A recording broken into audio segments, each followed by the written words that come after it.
Have you ever successfully stopped a repeat marketing or scam phone call? How did you do it? Not me, but my grandma. After Grandpa died, she started getting phone calls in the evening from an insurance agent trying to sell her insurance for her husband. She's very polite, but she always says no thank you before she hangs up the phone. This goes on for almost a week. Grandma is really beside herself about these calls, and she tells my mom how upset she is with this man. One evening, I guess the guy was really impatient with her, and before Grandma could say no thank you, the agent asked her, "But ma'am, you need your husband to be covered. Don't you care if he's covered?" To which she promptly replied, "He is covered. With 6 feet of dirt. Is that enough coverage for you?" The man hung up on her and didn't call again. Grandma really was a nice lady, and she was embarrassed that she lost her temper with that guy. My sisters-in loved that story. Smile. My friend speaks English, Spanish, and Russian. He would just start randomly switching between languages, and each language had a different personality. He would confuse them into total submission. They rarely called back. Would receive a specific one 9 times out of 10, "Your car warranty is about to expire, press 1 if you'd like to be connected to a representative." So I would oblige, wait for someone to come on the line and say make, model and year of your vehicle, which I usually followed up with 2013 Hasbro ATV or 2017 Little Tikes tricycle or something of that nature. I must have become a famous caller because they only called maybe 6 times after I started doing that, and they always started with "Oh look who it is."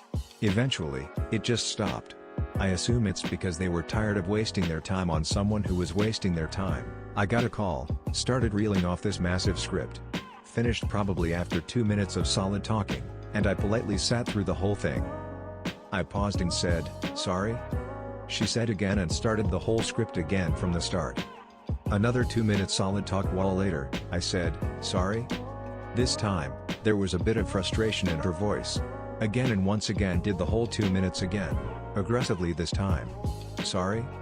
Fuck this," and the call ended. I used to get a lot of unsolicited calls from a company who could sort my debt. I got a call from them one day, when I wasn't doing much at home, so decided to have some fun. I gave a false name, false address, which they couldn't find on their system. I convinced them it was a new build eventually. I then went through my debts meticulously, had them waiting while I found the paperwork etc. Some of the debts were for my sex change, and then reverting back because I changed my mind. 30 to 40 minutes later and I had over £300,000 debt, and able to pay up to £4,000 per month to clear it with them. The woman on the phone got her boss, because it was such a big contract, and when the boss lady got on the phone, I told her I made it all up. I kid you not, she told me I was wasting their time. And that I shouldn't do that. Then hung up on me. Never heard from them again. I tried to troll a guy who was clearly calling people to get their bank account information by saying they were giving away money to help college students. He was from India and was dedicated to his job. I tried to piss him off for about 30 minutes, but he kept interrupting me, and I eventually told him to fuck off and hung up the phone. He kept cutting me off saying, "But my friend, hello. We'd like to offer you a free trip to Las Vegas." Sir, are you aware that you just called the emergency line of a Department of Energy research facility? We need to keep this line clear. You will add us to your do no call list. If I receive another call from your company, I will report this upstairs.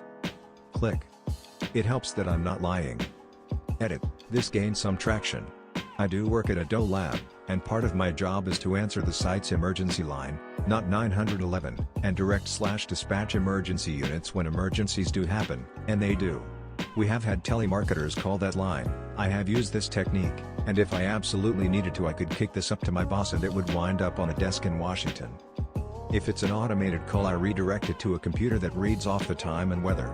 That way the scammer's computer might think that someone's on the line and won't hang up right away.